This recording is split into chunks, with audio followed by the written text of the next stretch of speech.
চিঠি ভরা লাল সিঁদুর সকালের রোদে হাসে,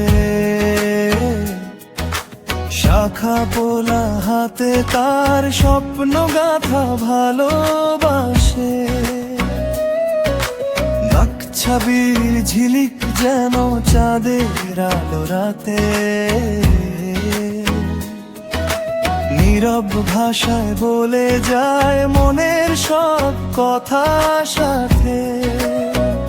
হাতটা ধরো পাশে থেকো, ঝড় এলেও ভাঙবো না কেউ, তুমি আমি একসাথে ভরসার এই পথটাতে। ভালোবাসা কোনো অস্ত্র নয়, এটাই তো জীবনের শক্তি হয়। ভালোবাসা কোনো অস্ত্র নয়, হাত ধরে বাঁচার নাম হয়।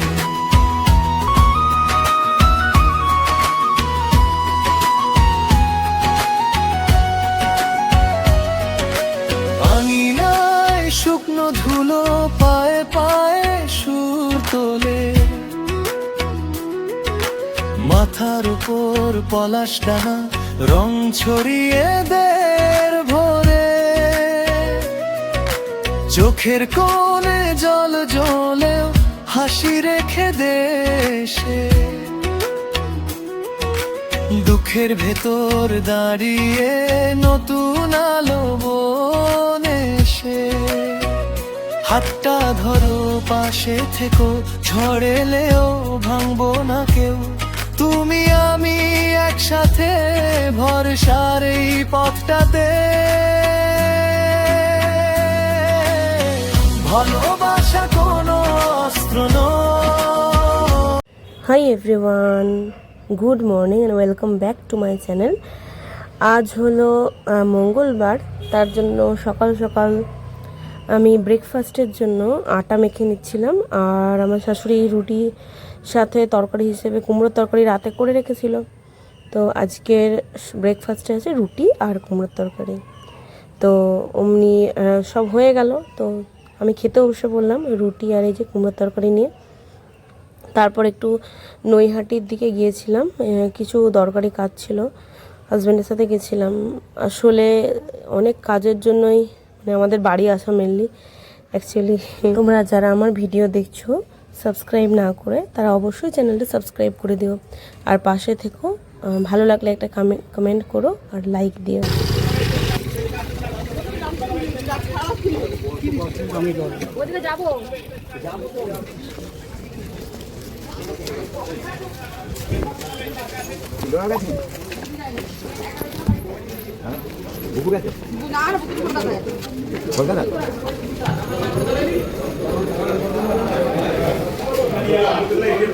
দুটো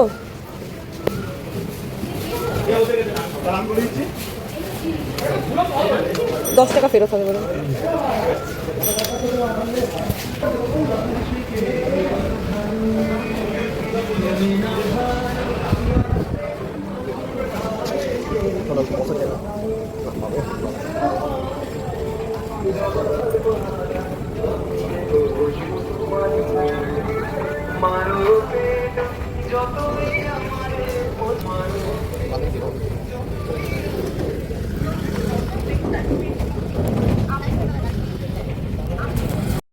আজ সকাল সকাল আমার একটা বিশাল কিছুর প্রাপ্তি হয়েছে। তো প্রাপ্তিটা কি সেটা বলি।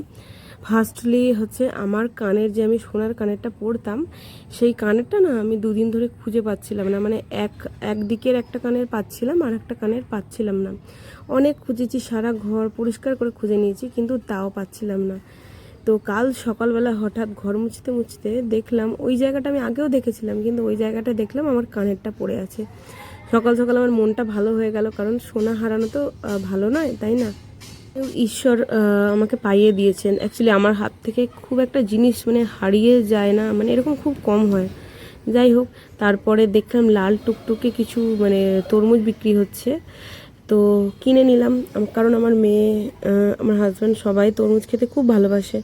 তো আমি বলছিলাম যে লাল হবে, মিষ্টি হবে, তো উনি বলছিলেন যে ঠিক আছে কেটে দেখিয়ে দিচ্ছি। তো আমি বলছিলাম যে কাটলে তো হয়েই গেল, ওটা তো আমায় নিতেই হবে, এই কাঁটাগুলো থেকে আমাকে একটুখানি টেস্ট করিয়ে দেখান। উনি বলছিলেন যে না, এই কাঁটাগুলো বিক্রির জন্যই কাটা, মানে এটা বিক্রি করা হবে। আমি বললাম যে আচ্ছা ঠিক আছে, ঠকবো কি লাভ, মানে লাভ করব সেটা তো আর এখন জানা যাবে না, আপনি একটা দিয়ে দিন আর কি করা যাবে। তো যাই হোক একটা নিয়ে নিলাম। তো বাড়িতে এসে মনে হচ্ছিল যে ভালোই হবে, আর দামটাও ঠিকঠাক নিয়েছিল, মানে বেশ ভালো কম দাম নিয়েছিল, মানে একটু গ্রাম থেকে হয়তো এনেছে পাইকারি হিসেবে বলে, মানে বেশ ভালো এবং কম দাম নিচ্ছিল। আচ্ছা, না কাটতে হবে না, এমনি দিয়ে দিন, কাটতে হবে না। না 1 কিলো করে 25, 1 কিলো করে 25 খালি। আচ্ছা, কিন্তু এই সাদা সাদা বীজগুলো তার মানে তো কচি না? পুরো হয় না। আচ্ছা আচ্ছা, ये ঠিক देखो আছে। ऑनलाइन दे दो पता मोबाइल ना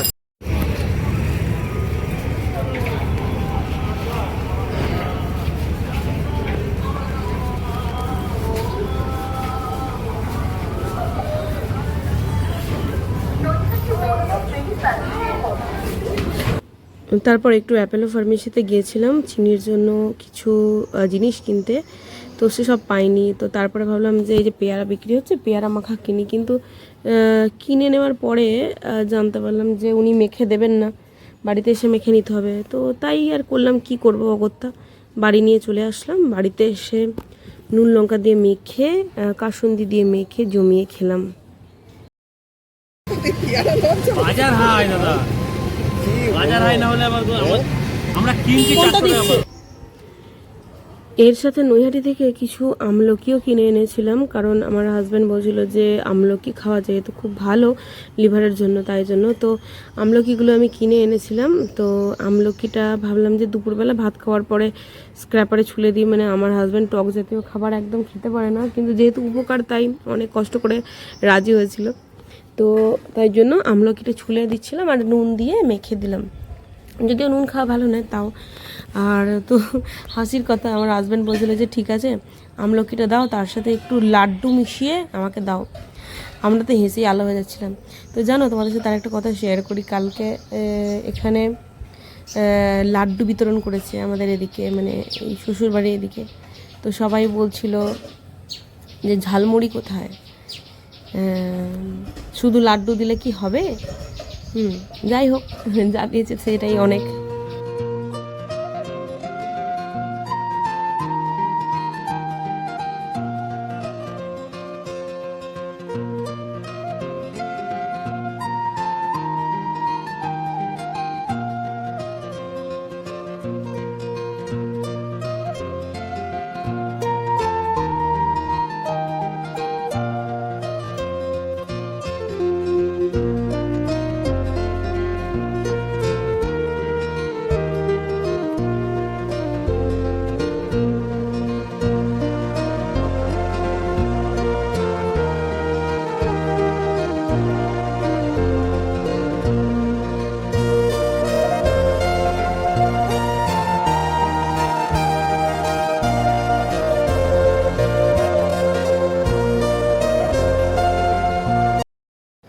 আজকে ছিল নিরামিষ, তার জন্য রান্না হয়েছিল পাট শাক ভাজা আর বড়ি ভাজা, আর যে দুধ শুক্তো হয় সেই বিয়ে বাড়িতে যেরকম টাইপের দুধ শুক্তো বানায় ওই ওই জিনিসটা রান্না হয়েছিল।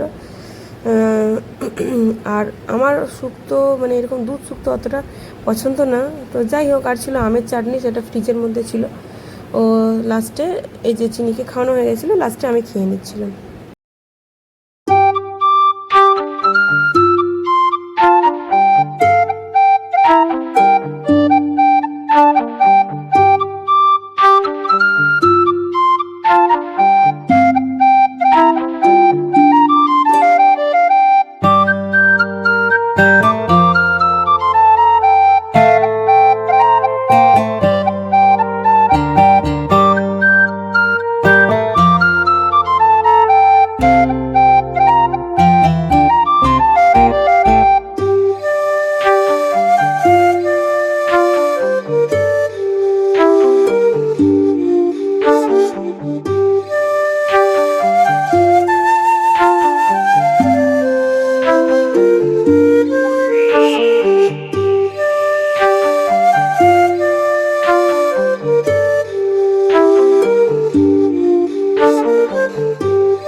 এই যে তারপরে পেয়ারা মাখা বানিয়ে নেওয়ার পরে দুপুরবেলা খাচ্ছিলাম, আর চিনিও পাশে বসেছিল, ও আমলকি নিয়ে খেলা করছিল।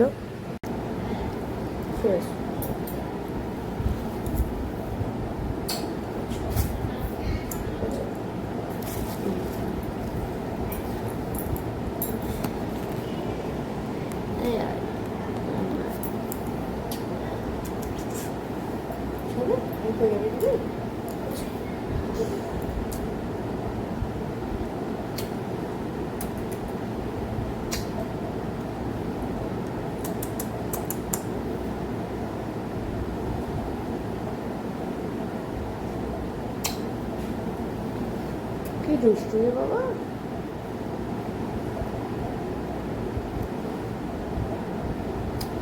তোমার হাতে কি দেখিয়ে দাও।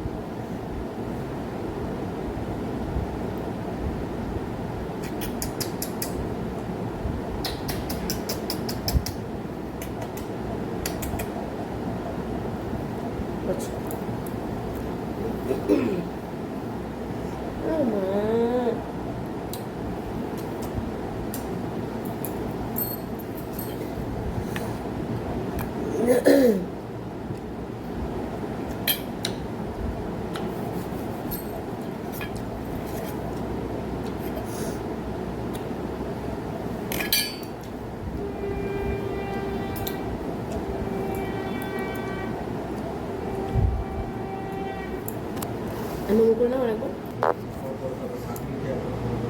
তুমি নমো করে নাও একবার। সাকিলকে তো বললে কল ব্যাক করতে, নমো করে নাও একবার। এখনো তো করলে না, মাথা ঢুকে নাও।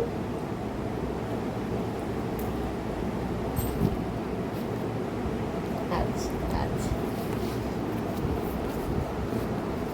মাথায় লাগবে।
হাই করো তো।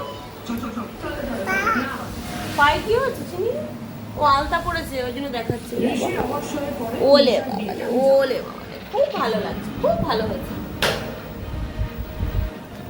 আমার পুজো। Everyone, good morning. পরের দিন সকালে চলে আসলাম। তো আশা করছি তোমাদের ব্লগটা অনেক ভালো লেগেছে। যদি একটু ভালো লেগে থাকে তাহলে একটা কমেন্ট করে দিও, লাইক করে দিও, আর অবশ্যই চ্যানেলটা সাবস্ক্রাইব করে দিও। চলো আজকের জন্য বাই। তোমরা সকলে সুস্থ থেকো, ভালো থেকো। কালকে আবার নতুন একটা ব্লগ নিয়ে তোমাদের সামনে হাজির হও। চিনি, টাটা করে দাও। বলো বাই, বলো একটা ফ্লাইং কিস দিয়ে দাও। Bye bye.